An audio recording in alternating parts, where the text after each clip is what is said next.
ಸಾಯಿರಾಮ್. ಆತ್ಮೀಯ ವೀಕ್ಷಕ ಬಾಂಧವರಿಗೆಲ್ಲ ಇವತ್ತಿನ ಜೀವನಾಮೃತ ಕಾರ್ಯಕ್ರಮಕ್ಕೆ ಸ್ವಾಗತ ಸುಸ್ವಾಗತ. ವೀಕ್ಷಕರೇ, ಇವತ್ತಿನ ಸಂಚಿಕೆಯಲ್ಲಿ ನಾನು ಬಹಳ ಇಂಪಾರ್ಟೆಂಟ್ ಸಬ್ಜೆಕ್ಟ್ ಬಗ್ಗೆ ನಿಮಗೆ ವಿಶೇಷವಾದಂಥ ಪರಿಹಾರ ತಿಳಿಸ್ಬೇಕು ಅಂತ ಸಂಕಲ್ಪ ಮಾಡಿದ್ದೀನಿ. ಏನದ ಸಬ್ಜೆಕ್ಟ್ ಅಂತಂದರೆ, ಕೆಲವರಿಗೆ ಓದಬೇಕು ಅಂತ ಆಸೆ, ಆದರೆ ಓದಿಸೋರು ಇರೋದಿಲ್ಲ. ಓದಿಸೋಕ್ಕೆ ಅವರಿಗೆ ಫೈನಾನ್ಷಿಯಲ್ ಪ್ರಾಬ್ಲಮ್ ಇರ್ತದೆ, ಕಡು ಬಡತನ. ಹೀಗಾಗಿ ಅವರು ಓದೋಕ್ಕೆ ಆಗಲ್ಲ, ಅರ್ಧ ಓದಿ ಅರ್ಧ ಬಿಟ್ಬಿಡ್ತಾರೆ. ಒಂದು SLC ಆಗಿರ್ಬೋದು, ಅಥವಾ PUC ಡಿಸ್ಕಂಟಿನ್ಯೂ ಆಗಿರ್ಬೋದು, ಅಥವಾ 7ನೇ ಕ್ಲಾಸ್ಗೆ ಓದಿ ಬಿಟ್ಬಿಟ್ಟಿರ್ತಾರೆ. ಎರಡನೇ ವೆರೈಟಿ, ಅವ್ರಿಗೆ ದುಡ್ಡಿದೆ, ಓದಿಸ್ತಾರೆ, ಡೊನೇಷನ್ ಕೊಡ್ತಾರೆ, ಫೀಸ್ ಕೊಡ್ತಾರೆ, ಓದೋದಿಲ್ಲ. ಅವ್ರು ಓದೋಕ್ಕೆ ಇಷ್ಟ ಇಲ್ಲ. ಇಲ್ಲಿ ಪಾಪ ಅವ್ರಿಗೆ ದುಡ್ಡು ಕೊಡೋರಿಲ್ಲ, ಓದಿಸೋರಿಲ್ಲ, ಓದೋಕ್ಕೆ ಆಸೆ. ಇನ್ನೊಂದು, ಅವ್ರಿಗೆ ದುಡ್ಡಿದೆ, ಒಳ್ಳೆ ಮನೆ ಇದೆ, ಕಾರಲ್ಲೇ ಕರ್ಕೊಂಡೋಗಿ ಸ್ಕೂಲ್ಗೆ ಬಿಡ್ತಾರೆ, ಕಾರಿನಲ್ಲೇ ಮನೆಗೆ ಕರ್ಕೊಂಬಂದು ಬಿಡ್ತಾರೆ, ಎಲ್ಲ ಫೆಸಿಲಿಟಿ ಇದೆ, ಆದರೂ ಓದಲ್ಲ. ಮೂರನೇದು,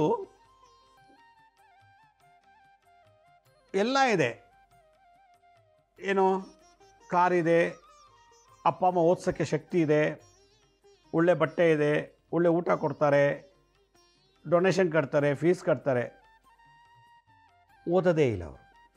ಅವ್ರಿಗೇನಿದ್ರು ಮಸ್ತು ಮಜಾ ಮಾಡಬೇಕು ಅಂತೇಳಿ. ಇದು 3 ವೆರೈಟಿ ಪ್ರಾಬ್ಲಮ್ ಜಗತ್ತಲ್ಲಿದೆ. ಮತ್ತೊಮ್ಮೆ ಹೇಳ್ತೀನಿ, ಒಂದು ಓದ್ಸೋಕ್ಕೆ ಶಕ್ತಿನೇ ಇಲ್ಲ ಮಕ್ಕಳಿಗೆ, ಪಾಪ ಅವ್ನು ಓದೋಕ್ಕೆ ಆಸೆ, ಅಪ್ಪ ಅಮ್ಮ ಓದ್ಸೋಕ್ಕೆ ಆಗ್ತಿಲ್ಲ, ಪಾಪ ಅವ್ರು ಕೂಲಿ ಮಾಡ್ಕೊಂಬರ್ಬೇಕು, ಮನೇಲಿ ತುಂಬ ಬಡತನ.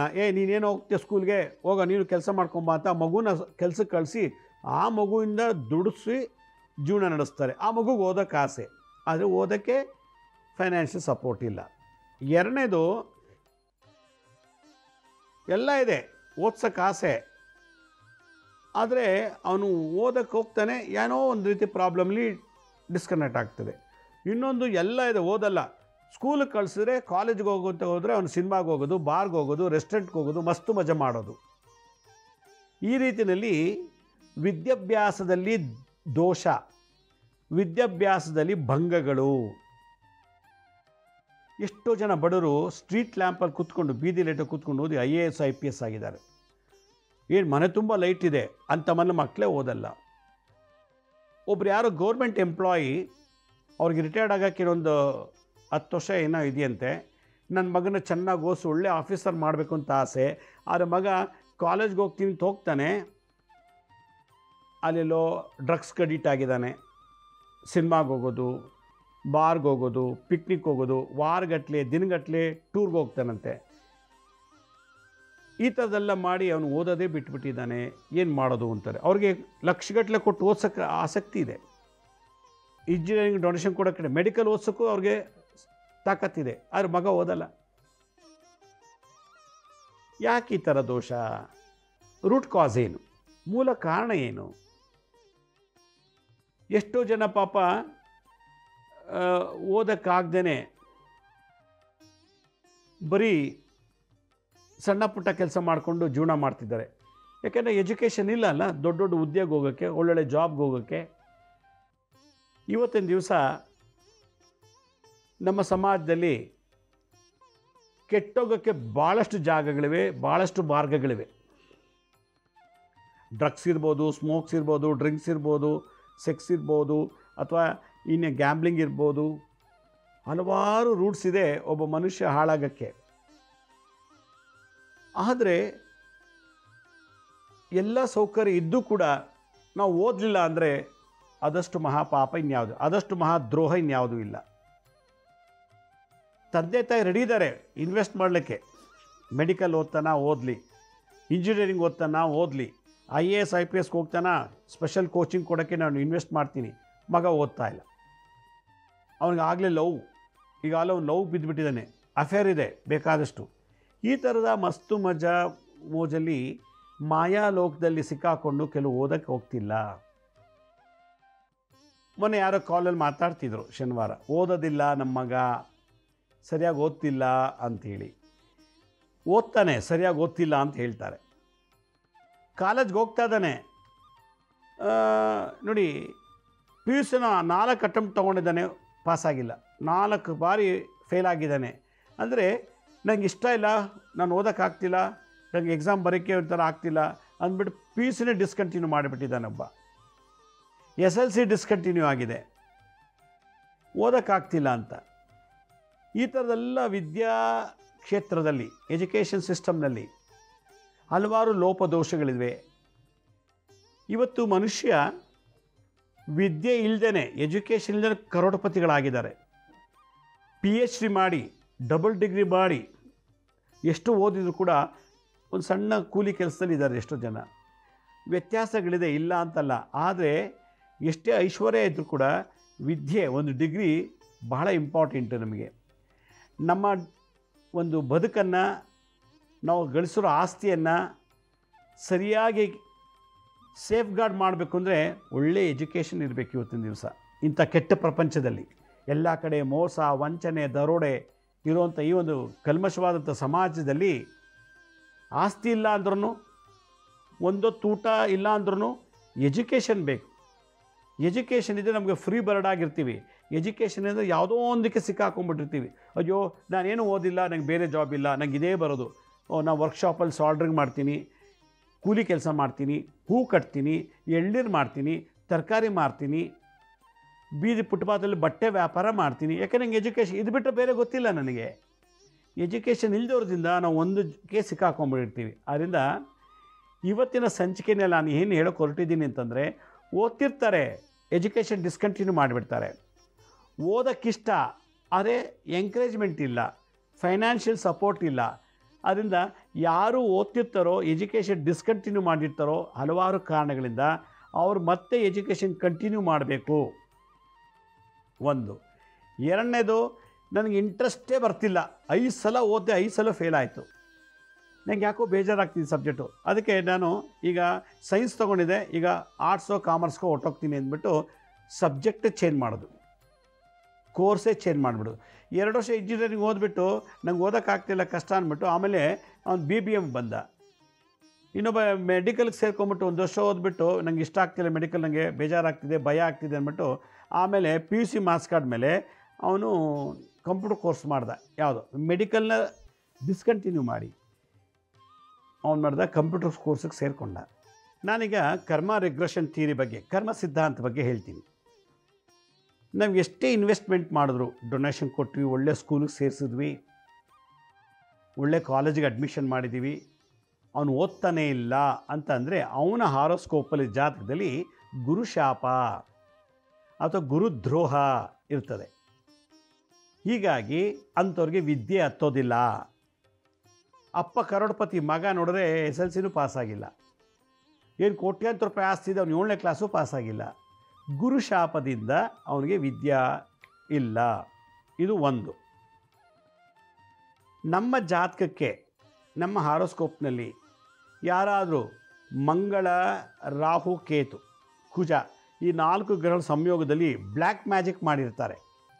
ಬ್ಲ್ಯಾಕ್ ಮ್ಯಾಜಿಕ್ ಮಾಡಿಬಿಟ್ಟಿದ್ರೆ ಅವ್ರಿಗೆ ಎಷ್ಟು ಓದಿದ್ರೂ ಅರ್ಥವಾಗಲ್ಲ, ಎಷ್ಟು ಸಲ ಪಾಸ್ ಮಾಡಿದ್ರು ಪಾಸ್ ಆಗಲ್ಲ, ಓದೋಕ್ಕೆ ಅಲರ್ಜಿ, ವಿದ್ಯೆ ಬರಲ್ಲ. ಇದಕ್ಕೆ ವಿದ್ಯಾಭಂಗ ದೋಷ ಅಂತ ಹೇಳ್ತಾರೆ.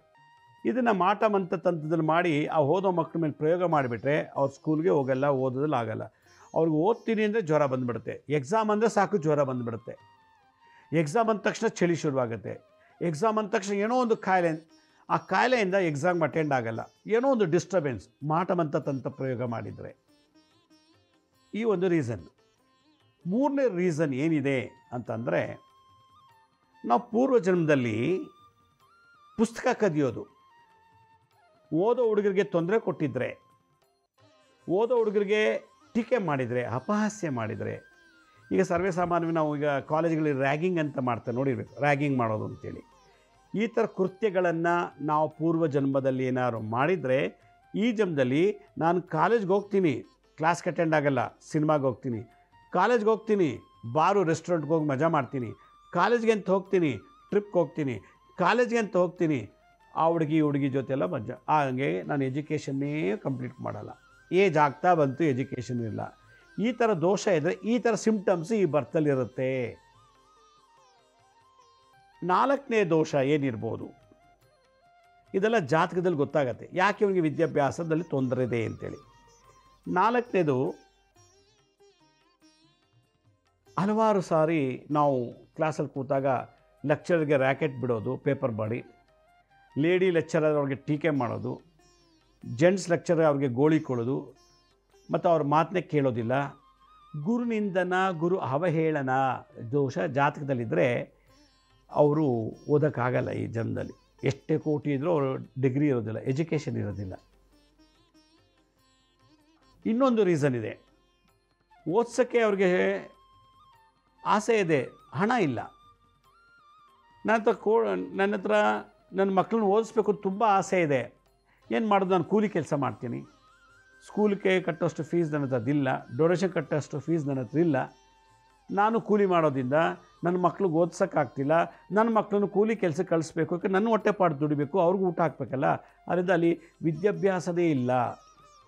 ಯಾರ ಮನೆಯಲ್ಲಿ ಗುರುಶಾಪ ಇರ್ತದೋ, ಯಾರ ಗೋತ್ರದಲ್ಲಿ ಗುರುಶಾಪ ಇರ್ತದೋ ಅಂಥವ್ರ ಮಕ್ಕಳು ಮೊಮ್ಮಕ್ಕಳಲ್ಲೇ ವಿದ್ಯಾವಂತರಾಗಕ್ಕೆ ಸಾಧ್ಯ ಇಲ್ಲ. ಹೀಗಾಗಿ ಎಷ್ಟೋ ಜನಕ್ಕೆ ಓದೋಕ್ಕೆ ಇಂಟ್ರೆಸ್ಟ್, ಓದ್ಸೋಕ್ಕೆ ಆಗ್ತಾಯಿಲ್ಲ, ದುಡ್ಡಿನ ಸಮಸ್ಯೆ. ಯಾಕೆ? ಅಪ್ಪನೂ ಎಜುಕೇಟೆಡ್ ಅಲ್ಲ, ಅಮ್ಮನೂ ಎಜುಕೇಟೆಡ್ ಅಲ್ಲ, ಮಕ್ಕಳು ಕೂಡ ಓದ್ಸೋಕ್ಕಾಗ್ತಿಲ್ಲ. ಯಾಕೆಂದರೆ ಆ ಗೋತ್ರದಲ್ಲೇ ಗುರುಶಾಪ ಇದೆ. ಈ ಥರ ಇರೋದ್ರಿಂದ ಆ ಗೋತ್ರದವರೆಲ್ಲ ಕೂಲಿ ಕೆಲಸ ಮಾಡೋದು, ಟೈಲರಿಂಗ್ ಕೆಲಸ ಮಾಡೋದು, ಅದು ಮೆಕ್ಯಾನಿಕ್ ವರ್ಕ್ ಮಾಡೋದು, ಟ್ರಾವೆಲ್ಸ್ ಬಸ್ಸಲ್ಲಿ ಬಸ್ ಅದು ಈಗ ಯಾವುದೋ ಟೂರ್ಸ್ ಆ್ಯಂಡ್ ಟ್ರಾವೆಲ್ಸ್ ಅಲ್ಲಿ ಕ್ಲೀನರ್ ಕೆಲಸ, ಏನೋ ಒಂದು ಈ ಥರ ಸಣ್ಣ ಪುಟ್ಟ ಕೆಲಸ ಜೀವನ ನಡೀತಾ ಇರ್ತದೆ. ಇಲ್ಲ ಕ್ಯಾಬ್ ಓಡಿಸೋದು, ಆಟೋ ಓಡಿಸೋದು. ಎಜುಕೇಷನ್ ಇಲ್ಲಲ್ಲ, ಯಾಕೆಂದರೆ ಮನೇಲಿ ಯಾರೂ ಅವ್ರು ವಿದ್ಯಾವಂತರಲ್ಲ. ಗುರುಶಾಪ ಇರೋವಂಥ ಗೋತ್ರದಲ್ಲಿ ಹುಟ್ಟುಬಿಡ್ತಾರೆ. ಇವ್ರಿಗೂ ಗುರುಶಾಪ ಇತ್ತು ಓದ್ ಜನ್ಮದಲ್ಲಿ, ಈ ಗೋತ್ರದಲ್ಲಿ ಗುರುಶಾಪ ಇದೆ, ಗುರುಶಾಪ ಇರೋ ಗೋತ್ರದಲ್ಲೇ ಜನ್ಮ ತೊಗೊಂಡ್ಬಿಡ್ತಾರೆ, ಹುಟ್ಟುಬಿಡ್ತಾರೆ. ಹೀಗಾಗಿ ಗುರು ಶಾಪ, ದ್ರೋಹ, ನಿಂದನಾ ದೋಷ ಇರೋದ್ರಿಂದ ಎಜುಕೇಷನಲ್ಲಿ ಇಂಪ್ರೂವ್ಮೆಂಟ್ ಆಗಲ್ಲ. ಈ ಥರದಲ್ಲಿ ಕೋಟ್ಯಾಂತರ ಜನ ಜಗತ್ತಿನಲ್ಲಿದ್ದಾರೆ. ಆದ್ದರಿಂದ ಗುರುಶಾಪ, ಗುರು ನಿಂದನಾ ದೋಷ, ಗುರುದ್ರೋಹ, ಗುರು ವಚನ ಭ್ರಷ್ಟ, ಗುರು ಹೇಳಿದ ಮಾತು ಕೇಳಲಿಲ್ಲ ಅಂದರೆ ಈ ಥರದೆಲ್ಲ ದೋಷದಿಂದ ನಾವು ಈ ಜನ್ಮದಲ್ಲಿ ವಿದ್ಯಾವಂತರಾಗಲ್ಲ. ಯಾವಾಗ ವಿದ್ಯೆ ಇಲ್ವೋ ನಾವಿನ್ನು ಎಷ್ಟೇ ಕೋಟಿ ಇದ್ರೂ ಕೂಡ ಅನ್ಎಜುಕೇಟೆಡ್ ಅಂತಿರ್ತಾರೆ. ಏನು ರೀ, 5 ಕಾರ್ ಇದೆ, ದೊಡ್ಡ ಬಿಲ್ಡಿಂಗ್ ಇದೆ, ಅವನಿಗೆ ಸೈನ್ ಮಾಡೋಕ್ಕೆ ಬರಲ್ಲಲ್ರಿ, ಅವನೇನೋ ಲೆಟ್ರ್ ಬಂದು ಇನ್ನೊಬ್ರ ಕೈಲಿ ಓದಿಸ್ತಾನೆ ರೀ, ಅವ್ನು ಬರೆಯೋಕ್ಕೆ ಬರಲ್ಲ, ಇನ್ನೊಬ್ರ ಕೈಲಿ ಬರೆಸ್ತಾನೆ ರೀ, ಏನು ರೀ ಎಷ್ಟು ಕೋಟಿ ಇದ್ರೆ ಅವ್ನು ಬರೆಯೋಕ್ಕೆ ಬರಲ್ಲ, ಈ ಥರ ಇರುತ್ತೆ. ಅವಹೇಳನ ದೋಷ. ಆದ್ದರಿಂದ ಈ ಒಂದು ಗುರುಶಾಪ, ಗುರುಗ್ರಹಕ್ಕೆ ಸಂಬಂಧಪಟ್ಟಂಥ ದೋಷಗಳೇನಾರು ಇತ್ತು ಅಂದರೆ ನಾವು ವಿದ್ಯಾಭ್ಯಾಸದಲ್ಲಿ ಯಶಸ್ವಿ ಆಗೋದಿಲ್ಲ. ಅದರಿಂದ ವಿದ್ಯಾಭಂಗ ದೋಷಗಳು ಇಷ್ಟೆಲ್ಲ ಇದೆ. ಅದರಲ್ಲೂ ಈ ಬ್ಲ್ಯಾಕ್ ಮ್ಯಾಜಿಕ್ ಇದ್ದು, ಮಾಟಮಂತ್ರ ತಂತ್ರವಾದಗಳು.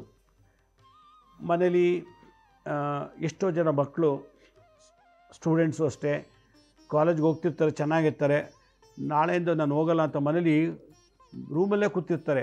ಅವ್ರಿಗೆ ಲೈಟ್ ಆನ್ ಮಾಡಿದ್ರೆ ಆಗಲ್ಲ, ಒಬ್ಬರೇ ಕೂತಿರಬೇಕು, ಯಾವಾಗಲೂ ಅಳ್ತಿರ್ತಾರೆ, ಓದೋದು ಬಿಟ್ಬಿಟ್ಟು ಮನೇಲಿ ಸಪ್ಪು ಕೂತಿರ್ತಾರೆ. ಇದೆಲ್ಲ ಮೆಂಟಲ್ ಡಿಸಾರ್ಡರ್ಸ್. ಇದಕ್ಕೆ ಬೈಪೋಲಾರ್ ಡಿಸಾರ್ಡರ್ ಅಂತ ಕರೀತಾರೆ ಮೆಡಿಕಲ್ ಭಾಷೆಯಲ್ಲಿ.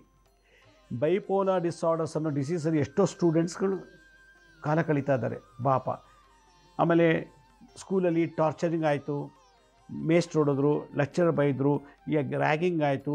ಈ ಥರದ್ದೆಲ್ಲ ಅಗಾಧವಾದಂಥದ್ದೊಂದು ದುರಂತ ತಲೆಗಿಟ್ಕೊಂಡು ಅವ್ರಿಗೆ ಕಾಲೇಜ್ಗೆ ಹೋಗೋಕ್ಕೆ ಭಯ, ಯಾರ ಜೊತೆ ಮಾತಾಡಲ್ಲ, ಬೆಚ್ಚ ಬೀಳ್ತಾರೆ, ರಾತ್ರಿ ಹೊತ್ತು ನಿದ್ದೆಯಲ್ಲಿ ಮಾತಾಡ್ತಾರೆ, ಸ್ಕೂಲು ಕಾಲೇಜಿಂದ ಅವ್ರಿಗೆ ಭಯ. ಈ ಥರದ್ದೆಲ್ಲ ದೋಷ ಇರ್ತದೆ. ಯಾಕೆಂದರೆ ಪೂರ್ವಜನ್ಮದ ಕರ್ಮ ಆ ಏಜಿಗೆ ಬಂದ ತಕ್ಷಣ ನಡೆಯುತ್ತೆ. ಆದ್ದರಿಂದ ವಿದ್ಯಾರ್ಥಿಗಳಿಗೆ ಯಾವತ್ತೂ ತೊಂದರೆ ಕೊಡಬಾರ್ದು, ಟೀಚರ್ಸ್ಗಳಿಗೆ ಯಾವತ್ತೂ ತೊಂದರೆ ಕೊಡಬಾರ್ದು. ಈ ರೀತಿ ಕೊಟ್ಟವರು ಈ ಜನ್ಮದಲ್ಲಿ ವಿದ್ಯಾವಂತರು ಆಗೋದಿಲ್ಲ. ಇದು ಕರ್ಮ ಸಿದ್ಧಾಂತ. ಇದೆಲ್ಲದಕ್ಕಿಂತ ಹೆಚ್ಚಾಗಿ ಇನ್ನೊಂದು ಭಾಳ ಇದೆ. ತಂದೆ ತಾಯಿಯರ ಆಶೀರ್ವಾದ ಇರಬೇಕು ಮಗ ವಿದ್ಯಾವಂತರಾಗಬೇಕು ಅಂದರೆ. ತಂದೆನೂ ಕುಡುಕ, ಅವನು ಸರಿ ಇಲ್ಲ ಅಂದರೆ ಅವನ ಬ್ಲಡ್ಡಲ್ಲಿ ಹುಟ್ಟಿದಂಥವನು ಅವನ ಅಪ್ಪನಿಗಿಂತಲೂ ಇನ್ನೂ ವರ್ಸ್ಟ್ ಆಗಿರ್ತಾನೆ. ಎಲ್ಲೋ ಒಂದು ಕಡೆ ತಂದೆ ಸರಿ ಇಲ್ಲ, ಆದರೆ ಮಗ ಚೆನ್ನಾಗಿರ್ತಾನೆ. ತಾಯಿ ಅವಳ ಒಂದು DNA, ತಾಯಿ ಕ್ರೋಮೋಸೋಮ್ಸಿಂದ, ಅವರ ಒಂದು ಡಾಮಿನೆನ್ಸಿಯಿಂದ ಮಗ ಓದ್ಬಿಡ್ತಾನೆ ತಾಯಿ ಆಶೀರ್ವಾದದಿಂದ. ಅದರಿಂದ ತಾಯಿ ಬಲ ಚೆನ್ನಾಗಿರಬೇಕು ವಿದ್ಯೆ ಮಾಡುವಂಥ ವಿದ್ಯಾರ್ಥಿಗಳಿಗೆ. ತಂದೆ ಕುಡ್ಕೋನೋ, ಕೊಲೆಗಾರನೋ, ಮೋಸಗಾರನೋ ಏನೋ, ತಂದೆ ಕಾನ್ಸಂಟ್ರೇಟೇ ಮಾಡೋಕ್ಕಾಗಲ್ಲ. ಸ್ಕೂಲ್ಗೆ ಓದ್ಯೇನೋ, ಹೋಮ್ವರ್ಕ್ ಮಾಡಿದ್ಯೇನೋ, ಏನು ಎಲ್ಲಿ ಓದ್ತಿದ್ಯಾ, ಏನು ಬಿಡ್ತೀಯ, ತಂದೆಗೆ ಗೊತ್ತಿಲ್ಲ. ಆದರೆ ತಾಯಿ ಕೇರ್ ತಗೋತಾಳೆ. ತಾಯಿ ನಿಜವಾಗ್ಲೂ ಮಗನ ಮೇಲೆ ದೃಷ್ಟಿ ಬಿಟ್ಟಾಗ, ತಾಯಿ ಆಶೀರ್ವಾದ ಆದಾಗ ಎಷ್ಟೋ ಗುರುಶಾಪಗಳು ನಿವಾರಣೆ ಆಗುತ್ತೆ.